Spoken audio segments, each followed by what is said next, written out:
Dans l'ensemble, c'est le soleil qui devrait l'emporter. Concernant les températures, nous allons retrouver de la douceur avec par exemple 16 degrés à Chambéry, 17 du côté de Bourgoin-Jallieu ou encore 18 sur Grenoble. Passons à la tendance de ces 2 prochains jours avec un ciel ce jeudi qui devrait alterner entre soleil et nuages. Alors profitez-en, cela ne va pas durer puisque nous allons retrouver à partir de vendredi les premiers flocons de neige annoncés par Météo France à haute altitude, neige qui dimanche devrait arriver jusqu'en plaine. Passez une belle soirée sur France 3.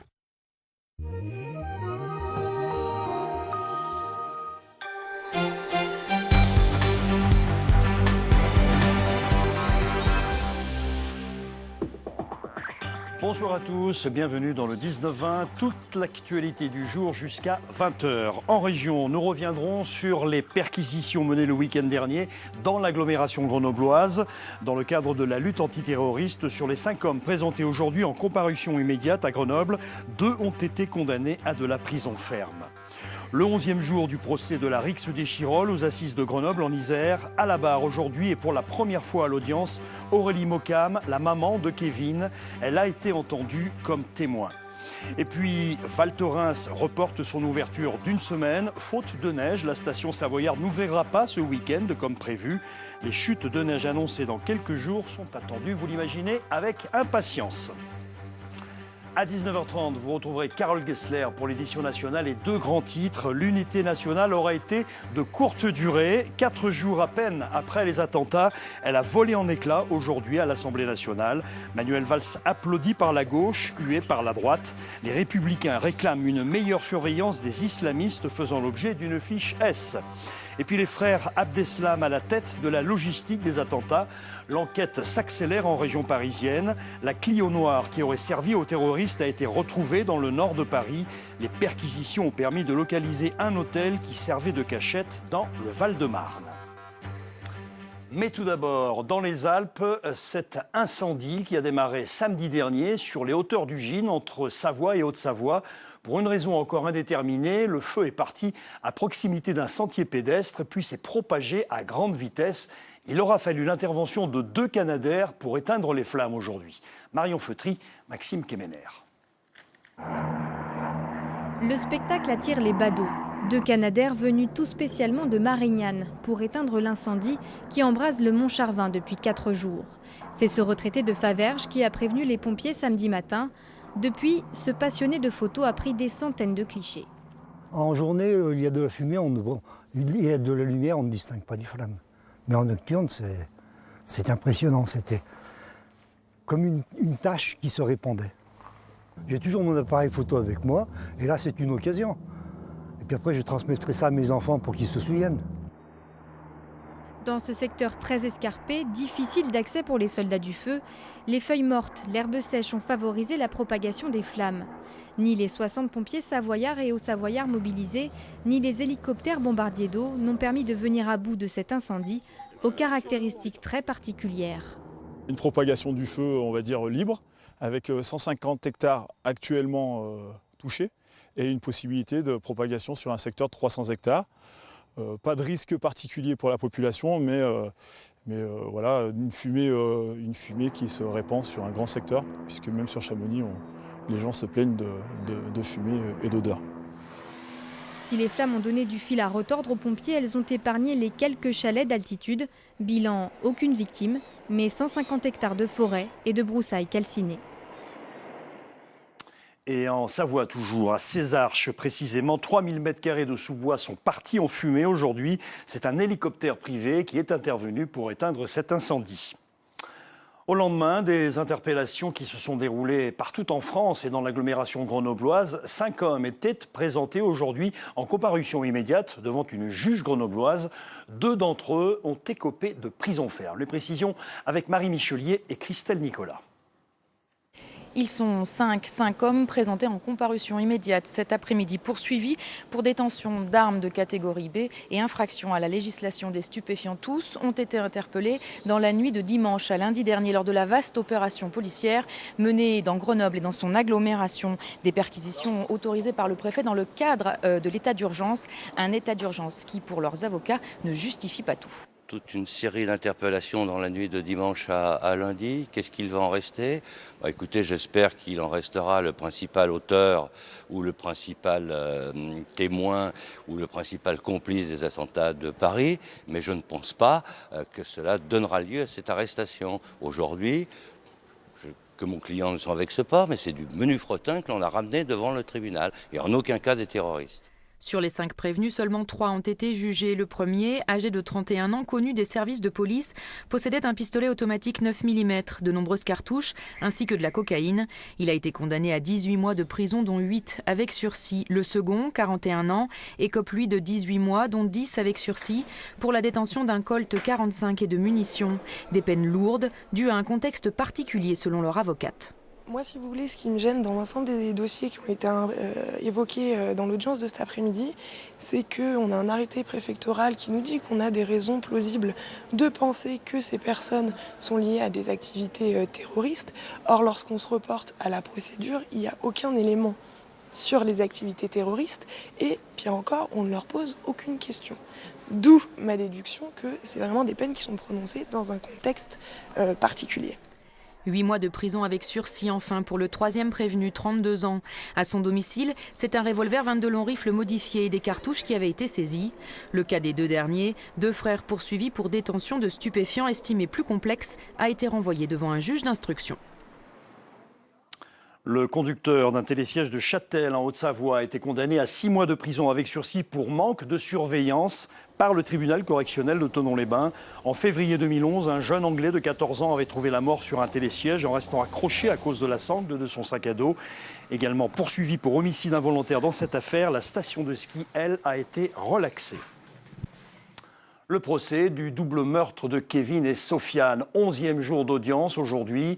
Les experts évoquaient la personnalité de Kevin Noubissi et pour la première fois, sa mère, Aurélie Moncam, assistait à l'audience. Elle a également témoigné avec de l'espoir que toute la lumière soit faite. Jean-Christophe Solari, Dominique Sommet. Ce matin, dans la salle des pas perdus du palais de justice, une manifestation tout en silence et en retenue. Le voile blanc du deuil pour les femmes de la famille de Sofiane et les portraits des 2 jeunes hommes sur les amis et anonymes, membres du collectif de soutien.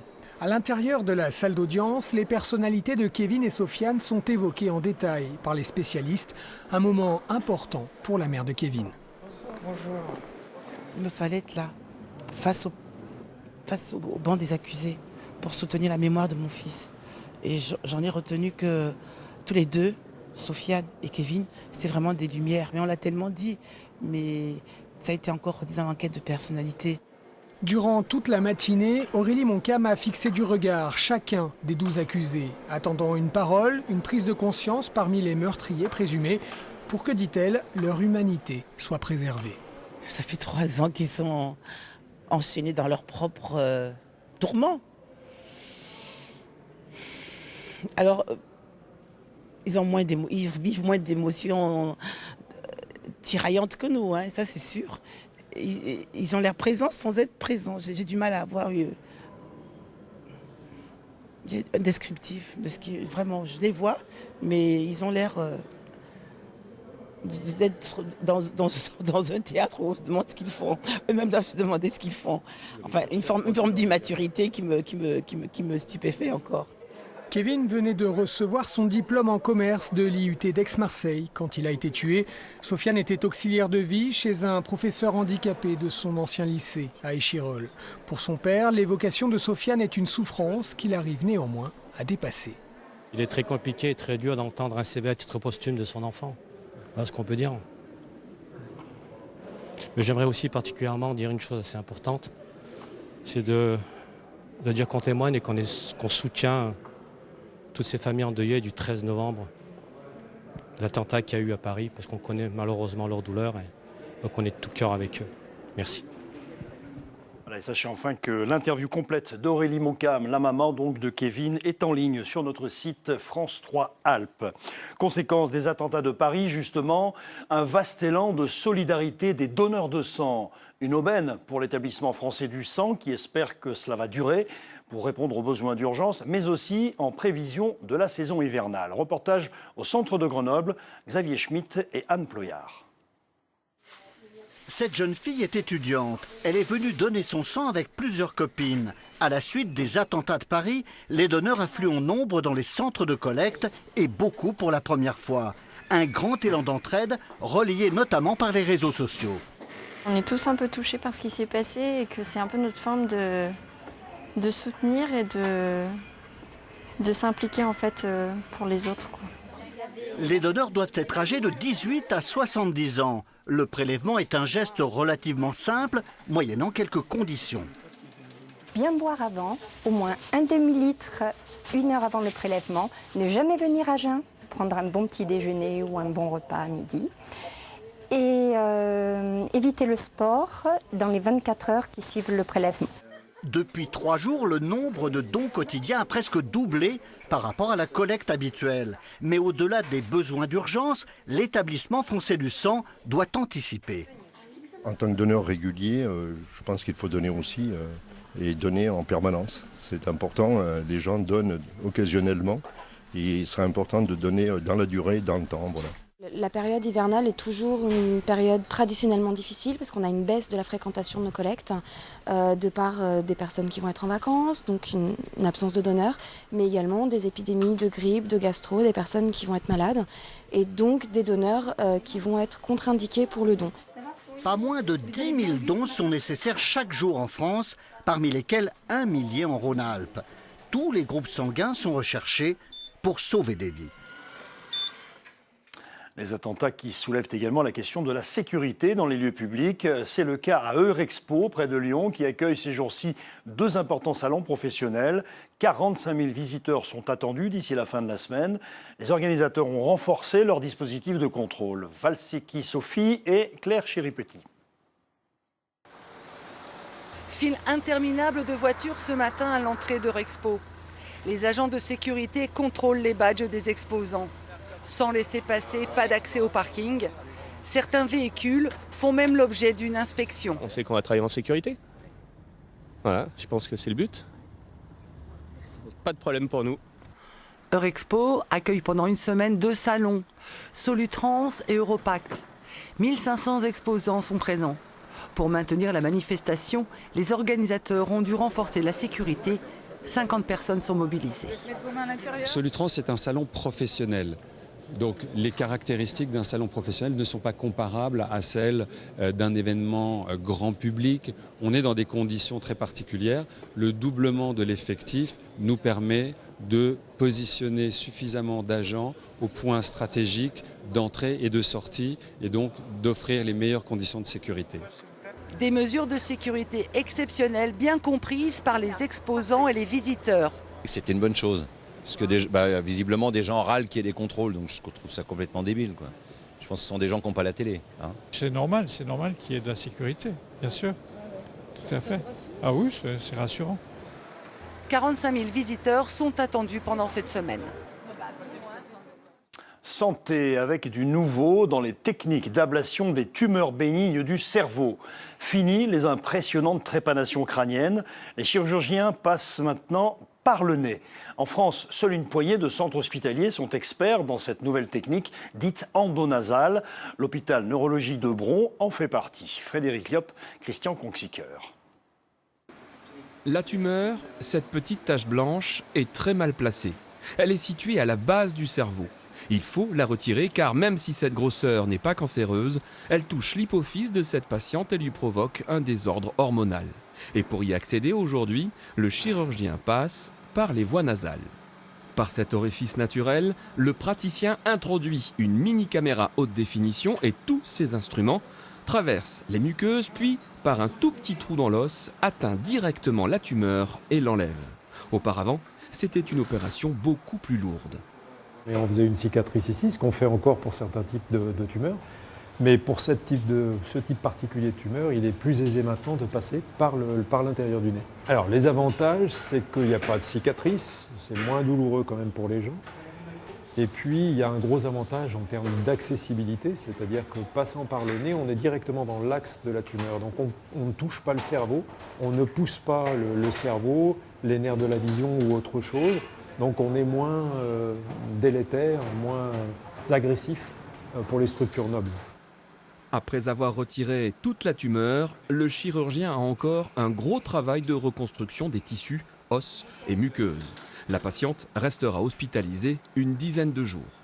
Ce service de l'hôpital neurologique s'est spécialisé dans ces chirurgies de la base du crâne par voie endonasale, des techniques qui permettent donc d'atteindre des tumeurs dans des zones du cerveau difficilement accessibles autrement.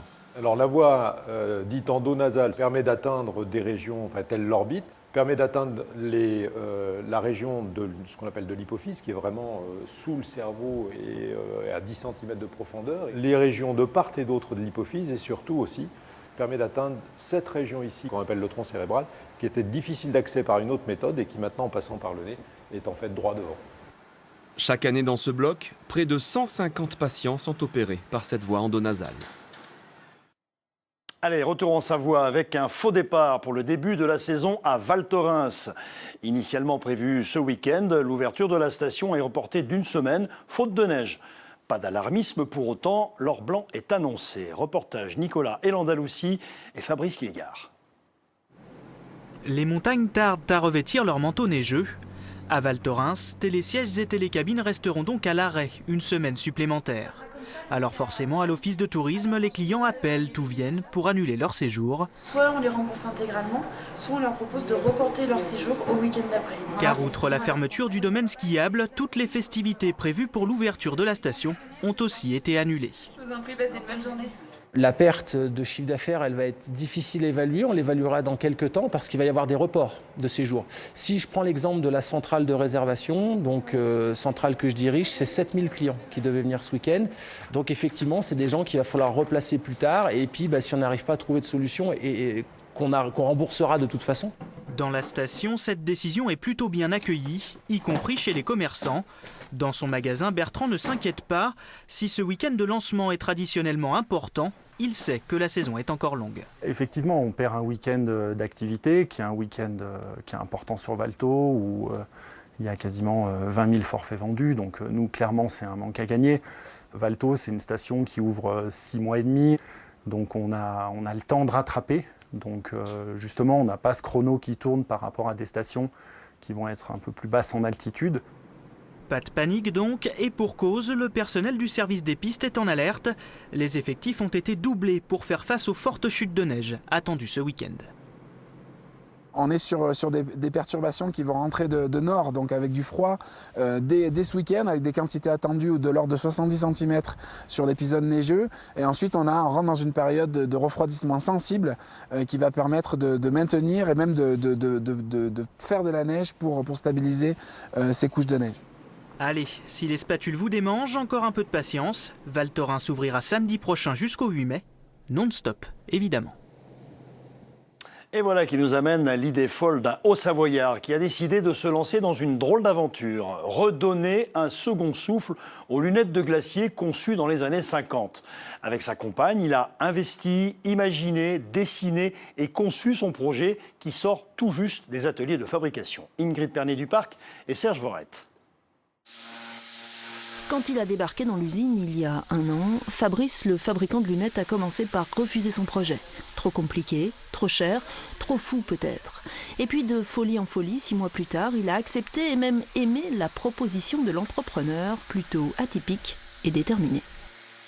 Sans lui, on aurait tendance à partir dans tous les sens, et parfois tu nous casses. Ou alors se restreindre. Ou se restreindre, ouais. Voilà. Sur la première collection, c'était trop restreint, et c'est lui qui nous a dit prenez d'autres couleurs, testez. Et ça a bien fonctionné. Oui, vous avez bien déconné, ouais.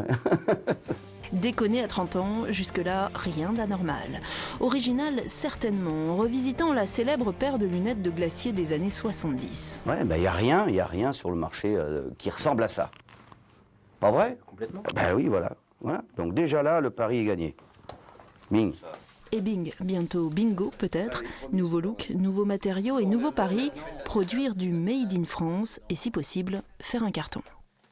Faire du Made in France, ça coûte cher. C'est 3,5 fois plus cher que si vous la faisiez faire en Chine, à qualité égale. C'est 2 fois plus cher que si vous la faisiez faire dans d'autres pays d'Europe, par exemple la Grèce. Et après, c'est un vrai avantage parce qu'on a son savoir-faire et il n'est pas loin de chez nous. Un modèle made in 74 et 01, avec tout le savoir-faire de la Plastic Valley depuis 3 générations. La tradition alliée à l'envie d'entreprendre. On n'a pas acheté de maison, on a fait un beau projet qui nous tenait à cœur. Voilà. En couple. En couple, voilà. Pas de petit intérieur cocoon, ni chien ni landau, mais un défi financier, personnel et commercial, démarré, il faut le dire, par un souvenir commun sentimental. Ce qu'on voulait, c'était avant tout avoir un nom qui nous fasse, qui nous noue de l'émotion, qui soit court et qui nous rappelle les années 80. Kekies, c'est leur nom, et là, c'est le responsable marketing qui rentre en jeu. Dans sa petite entreprise, il faut savoir tout faire et trouver les bons conseils des pros. L'acétate, c'est une matière noble pour nous dans l'optique. C'est pas ce qu'on appelle de l'injecter. C'est une matière qu'on peut régler, sur laquelle on peut mettre des verres à la vue aussi. Et ça peut être très intéressant. Jean-Paul, tout de suite, il m'a dit « Nicolas, fais attention, pose-toi des questions aussi simples que si le client met ses lunettes dans les cheveux, est-ce que ça va être à l'aise? Si le client fait du ski avec, est-ce qu'il va pouvoir, s'il a un casque, enlever ses lunettes et les remettre facilement ?» 5 millions de paires de lunettes solaires sont vendues en France chaque année. Un groupe détient 60% du marché. Alors va-t-il se faire une petite place au show? Réponse dans quelques mois, espère-t-il, quand il aura terminé son tour de France des opticiens. Distributeur, c'est son nouveau métier de la saison. Sport avec la reprise de l'entraînement pour l'équipe cycliste AG2R La Mondiale. Les Savoyards ont signé un partenariat avec Loisan cette année. Ils ont établi leur camp de base à Vaujany, en Isère. Au programme de ce premier stage, marche à pied et musculation. Christian Deville, Grégory Lespinasse. Rien de mieux qu'une petite randonnée pour découvrir à la fois un nouvel environnement et de nouveaux équipiers. Grâce à leur partenariat avec Oisan Tourisme, les coureurs d'AG2R vont désormais pouvoir séjourner dans les stations du massif et en sillonner les routes. Durant toute cette semaine, ils vont suer, mais aussi s'amuser ensemble. C'est important, c'est le seul moment un petit peu dans l'année où on peut se voir un petit peu hors du cadre strictement vélo, donc ça permet de faire d'autres activités, discuter d'autres choses, et non, c'est vraiment très agréable, surtout avec ce temps et avec ces conditions à la fois d'hébergement et de cadre de vie, vraiment ce sont des bons moments. 28 coureurs sur les 30 sous contrat suivent ce stage dit de cohésion, prêts à affronter la nouvelle saison avec des ambitions encore plus élevées que les résultats de la saison dernière. 24 victoires, dont 2 étapes du Tour de France, avec Alexis Vuillermoz et Romain Bardet. Donc on a la chance d'avoir des jeunes coureurs prometteurs qui arrivent au top niveau mondial. Donc le but, c'était d'abord d'étoffer l'équipe et d'entourer ces coureurs qui sont des leaders en puissance et essayer en même temps, notamment avec les jeunes qui sont issus du centre de formation, d'amener des nouveaux coureurs capables de rivaliser au niveau. Donc finalement, on a fait un renfort de l'équipe existante, mais on est déjà très satisfait de notre équipe. Donc je pense qu'on va progresser au fil des ans, notamment dans ce qu'on sait faire, dans la montagne, dans les courses comme le Dauphiné et le Tour de France. Parmi les 3 recrues, un néo-zélandais, Jesse Sargent, absent aujourd'hui, François Bidard, nouvel élément issu du centre de formation chambérien, et le breton Cyril Gauthier, venu d'Europecar, connu pour sa combativité et son dévouement. Je pense que je suis réputé comme quelqu'un de battant et qui n'a pas peur de me sacrifier pour mes leaders. Et c'est vrai que ça, quand je fais un travail, je le fais à cœur. Et puis je pense qu'on me verra à l'œuvre l'année prochaine. Prochain rendez-vous collectif le 8 décembre prochain en Espagne, mais cette fois-ci sur le vélo, avant la reprise de la compétition au mois de janvier en Australie et en Argentine. L'atelier s'expose jusqu'à la fin du mois à Albertville. L'atelier, c'est cette école de gravure créée par Alain Barre. Après 40 ans de bons et loyaux services, ce montagnard et ancien sportif de haut niveau, originaire du Beaufortin, a choisi de transmettre son savoir. Son portrait, Denis Vigneault-Duguet et Jean-Pierre Rivet.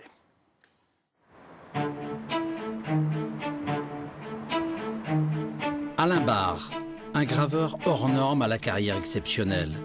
Une 50aine de livres et plus de 55 000 affiches consacrées aux grands événements sportifs comme les JO et les Tours de France cyclistes, mais aussi au jazz, son autre passion. Lorsqu'il arrête sa carrière il y a 5 ans, il crée l'Atelier, une école qui initie chaque année une centaine d'enfants, de 7 à 10 ans. Là, je voulais transmettre beaucoup plus particulièrement ces techniques que l'on oublie aujourd'hui, comme la gravure, comme la typographie. Aujourd'hui, il n'y a plus que le numérique. Et je trouve que c'est bien de dire aux enfants qu'avant tout ça, il y a des gens qui avaient réfléchi à la question. Ce sont les œuvres de ces petits élèves qui sont mises à l'honneur dans cette exposition. Le Moyen-Âge et l'art rupestre, le cirque ou la mer, les thèmes sont variés et souvent choisis par les enfants eux-mêmes. Ce qui importe, c'est leur pouvoir de création.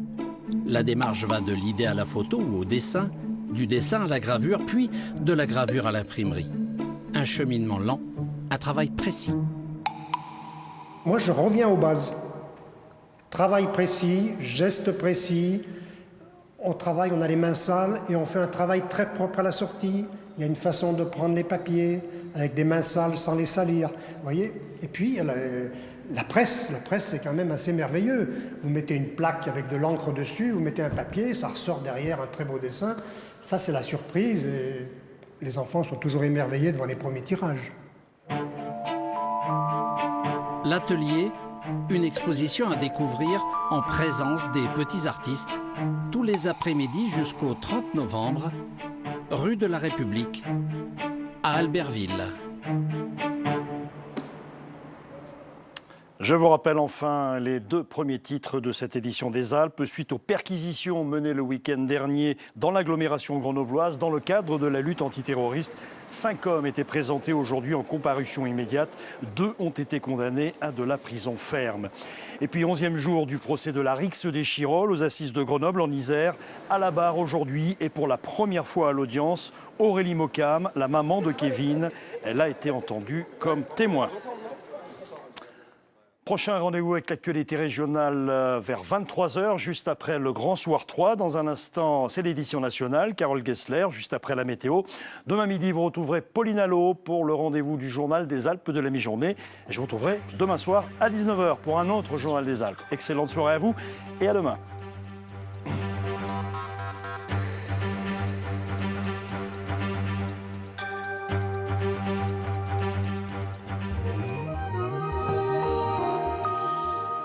Bonsoir à tous. Les nuages seront majoritaires ce mercredi matin sur le nord des Alpes. Le sud, lui, sera plus chanceux avec au programme de belles périodes